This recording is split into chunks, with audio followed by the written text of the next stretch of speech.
नारियल फोड़ करके क्रेडिट लेने का काम करते हैं। इंसान के हर कर्मों का रिजल्ट 5 साल के बाद आता है।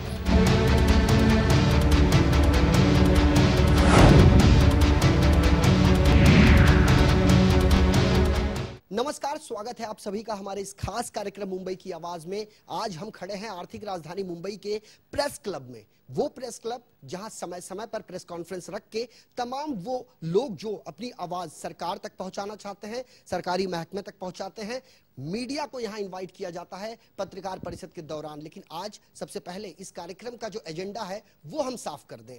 महाराष्ट्र के नेरुल में एक महिला के साथ बलात्कार होता है, पुलिस मामला दर्ज करती है, बाद में ये इनके प्रकरण में मामला ठंडे बस्ते में डाल दिया जाता है। लेकिन जब पीड़ित के परिवार ये जानना चाहते हैं कि जो एफआईआर दर्ज की गई है और जिसके खिलाफ दर्ज की गई है उसके खिलाफ क्या कार्रवाई की गई, पुलिस का ये कहना है कि माननीय न्यायाधीश महोदय ने उसे एंटीसिपेटरी बेल दे दिया है। लेकिन सवाल वही कि क्या इस तरह के मामलों में समय रहते ही जो पीड़ित है उसे न्याय मिल पाता है?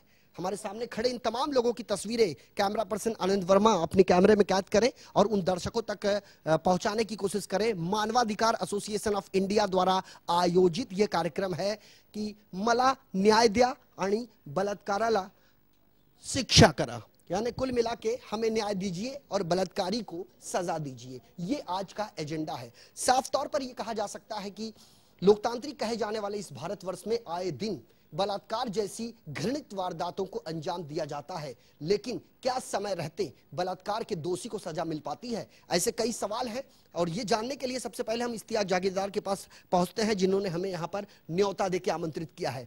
जागीरदार साहब, सबसे पहले आपको जानना चाहेंगे, क्योंकि आपका मानवाधिकार एसोसिएशन जो काम कर रहा है काबिले तारीफ है, रेप का मामला है, थोड़ा संक्षेप में जानना चाहेंगे कि ये पूरा का पूरा मुद्दा क्या है?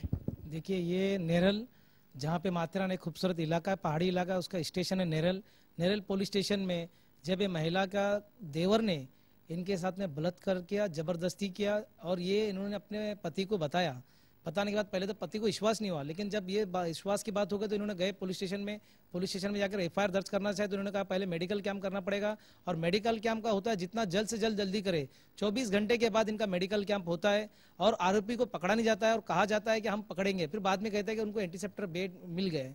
तो एंटीसेप्टर महिला के साथ में ये बलात्कार की वारदात को अंजाम दिया गया, उस महिला का मेडिकल पुलिस ने करवाया, जहां कराना चाहिए वहां पर नहीं करवाए और उसके बारे में डिटेल हमारे भरत देशमुख साहब है जो वहाँ के जिम्मेदार है, ये आपको बताएंगे। पहली बात तो हम ये कहना चाहते हैं कि जब महिला का बलात्कार हो गया और घर का आदमी वो बलात्कार करता है और उसकी इतनी हिम्मत है कि वो धमकी भी देता है इनको, और ये घटना रायगढ़ जिला का है और रायगढ़ जिला में इन लोगों ने काफी लोगों के पास गए मदद के लिए, कोई इनकी मदद करने को तैयार नहीं और हारे थके इवन पुलिस इनसे कहती है कि आप उनके साथ में कॉम्प्रोमाइज करो।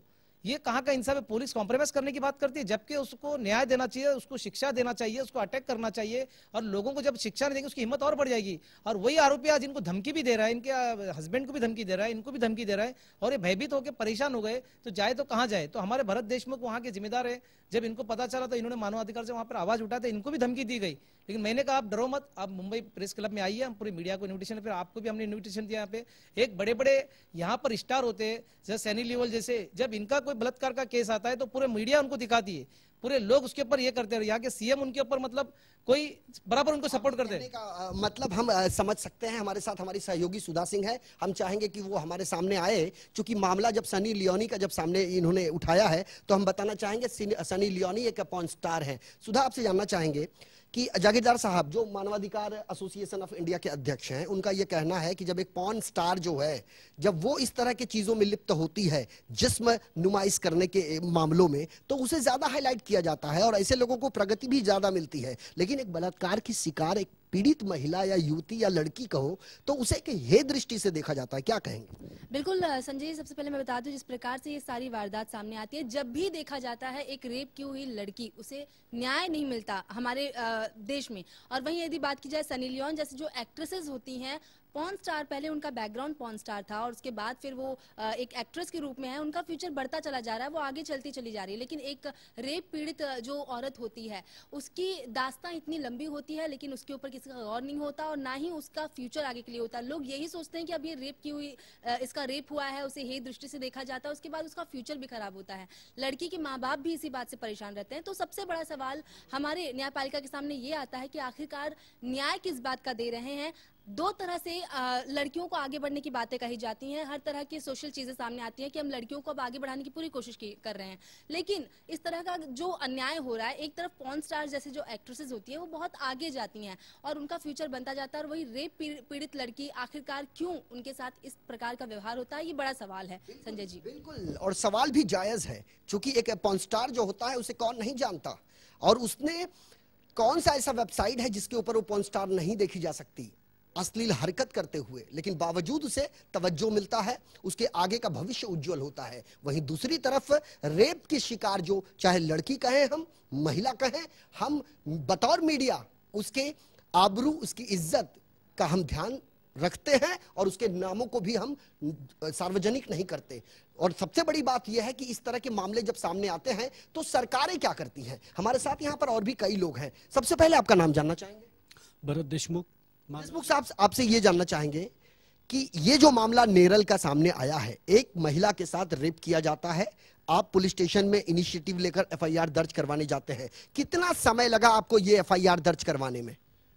ये महिला एफआईआर जब उसके ऊपर अत्याचार, अन्याय हुआ, बलात्कार हुआ, तभी 6 बजे करीब पुलिस थाना में गए, और 6 बजे के बाद जाने के बाद उधर का सीनियर ऑफिसर जो पाटिल, उसका नाम है आरडी पाटिल बोल के, और पीएसआई तड़वी, ये दोनों ने मिलके उनका एफआईआर दर्ज किया नहीं, और एफआईआर जब दर्ज नहीं किया, उनको करीब रात को 11 बज गया तो भी नहीं कुछ उनको फैसला मिल रहा है।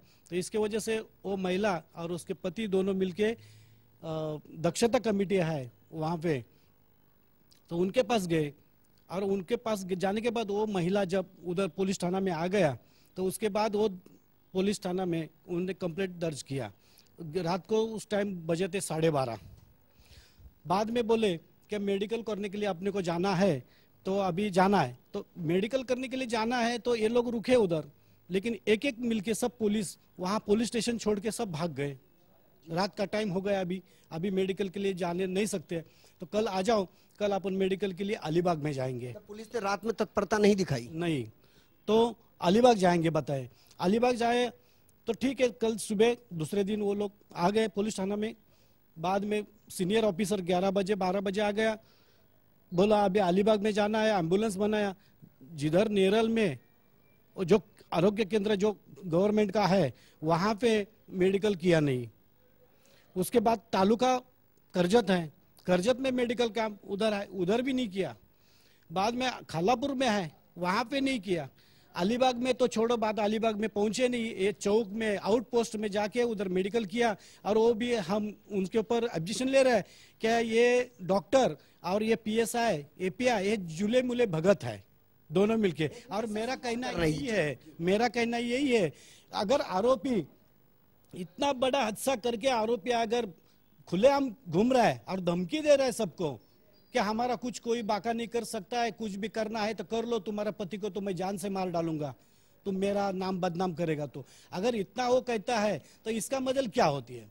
सूबे के मुख्यमंत्री देवेंद्र फडणवीस साहब, ये सवाल हमारे नहीं है और ये आरोप भी हमारे नहीं है, ना ही ये वक्तव्य हमारे हैं। साफ तौर पर ये उस व्यक्ति का कहना है जिसने इन तमाम परिस्थितियों का सामना किया। जब एक महिला के साथ रेप किया जाता है और पुलिस स्टेशन जाकर एफआईआर दर्ज करवाने की कोशिश की जाती है, तो वहां पर ड्यूटी पर तैनात जो पुलिसकर्मी है, आखिर उसका फर्ज क्या होता है? क्योंकि एक आम जनमानस यदि अपनी शिकायत लेकर पुलिस स्टेशन जाए और उसकी शिकायत दर्ज करने के बजाय अधिकारी किसी तरह मामले को रफा दफा करने की कोशिश करे, तो इसे आखिर समझा क्या जाए? हमारे साथ यहां पर और भी कई लोग हैं और हम चाहेंगे कि सबसे पहले आपका नाम?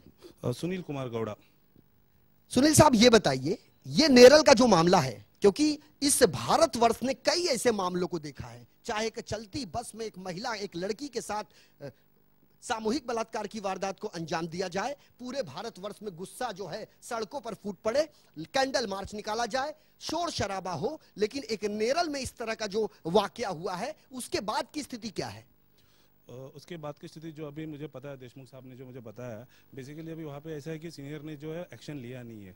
अभी सीनियर अगर वो ऐसे ही एक्शन लेंगे नहीं तो हम लोग मोर्चा निकालेंगे, एक्शन लेंगे, वहाँ पे धरना पे बैठेंगे, आंदोलन करेंगे। अभी कैसा है कि ये हमें बैठ के करना ही पड़ेगा, बिकॉज अभी आपने जैसे बताया, ट्रेन में बोलो, घर पे बोलो, स्कूल में बोलो, कॉलेज में बोलो, जैसे लास्ट टाइम हमारे इस्तेक भाई ने वो मेड अपना शाइनी आहूजा केस बोलो, लेडीज कहीं पे भी सुरक्षित नहीं है। अभी हमें ऐसे एकदम जोर से आवाज उठाना पड़ेगा और इसके लिए कहीं ना कहीं कुछ ना कुछ एक्शन लेना ही पड़ेगा। ज्यादातर मामले में सुनील साहब ये देखने को मिलता है कि जो आरोपी होते हैं वो कोई बाहरी व्यक्ति नहीं होते, वो जान पहचान के होते हैं, परिचित के होते हैं। और ये भी मामला जो है, इसमें परिचित जो शख्स है, देवर ने अपनी भाभी के साथ इस तरह की घिनौनी हरकत की है। इसको लेकर पुलिस स्टेशन के प्रति जो तजुर्बा आपका रहा है वो किस प्रकार का रहा है? क्योंकि आपने आंदोलन करने की बात करी, आपने कहा कि कोई कार्रवाई नहीं हुई तो हम मोर्चा निकालेंगे। एफआईआर तो दर्ज की गई है और ये एफआईआर भी मेरे ख्याल से मेरे हाथ में है और ये हम तमाम दर्शकों को टीवी स्क्रीन पर आसानी से दिखा सकते हैं। एफआईआर की ये वो कॉपी है जो नेरल पुलिस स्टेशन ने दर्ज की है। धारा 376 यानी बलात्कार जैसे घृणित वारदात को अंजाम दिया गया है और इसमें जो भी आरोपी है उसका साफ तौर पर नाम भी इसमें लिखा गया है और जो पीड़ित महिला है वो हमारे साथ है, लेकिन हमारा एक सीमित दायरा है, एक हमारी अपनी मर्यादा है कि उस महिला का, उस चेहरे का खुलासा हम नहीं कर सकते, लेकिन महिला हमारे साथ यहां पर है। सुनील साहब, आपसे एक बात जानना चाहेंगे, एफआईआर दर्ज की गई, कमी क्या कहां रह गई पुलिस से? अभी मैं ऐसे तो नहीं बोलूँगा, देखो क्या होता है कि पुलिस सारे अच्छे काम करते ही है, पर कुछ पुलिस जो रहते हैं, मैं उनका ऐसा नाम नहीं लूँगा, जैसे पांचों उंगली एक जैसा नहीं है, तो कुछ पुलिस शायद एफआईआर इसलिए नहीं लड़ेंगे कि वहाँ का कोई दबाव उनको गिरा रहेगा या शायद थोड़ा पैसे का कुछ लेन देन हुआ रहेगा। तो मैं इसका मतलब ये नहीं बोल रहा हूँ कि पुलिस जो है, सारे पुलिस ऐसे एक जैसे ही है, पर कुछ पुलिस शायद उसके अंदर कुछ। इस मामले में अगर आरोपी को कोर्ट से, न्यायालय से एंटीसिपेटरी बेल मिल जाए तो ये तो न्यायपालिका का अपना एक ऑर्डर कहा जा सकता है। इसमें चूक कहाँ हुई है? इसमें चूक कहाँ हुई है बोले तो अभी न्याय को तो हमको सबको पालना ही पड़ेगा। तो बेसिकली अभी कैसा है कि अभी न्याय के लिए और भी देखेंगे, अभी इसीलिए तो हमने आपको बुलाया, आवाज उठाया। कुल मिला के मामला न्यायपालिका का है और लोकतांत्रिक कहे जाने वाले इस भारतवर्ष में यदि विश्वास रह गया है तो सिर्फ न्यायपालिका का, और न्यायपालिका का हमें सम्मान करना चाहिए। बहरहाल हमारे इस खास पेशकश मुंबई की आवाज में वक्त हो चला है एक छोटे से ब्रेक का। ब्रेक के उस पार जब लौटेंगे तो हमारे साथ कुछ महिलाएं भी हैं, हम उनकी लेंगे प्रतिक्रिया। बने रहिए लेमन न्यूज के साथ।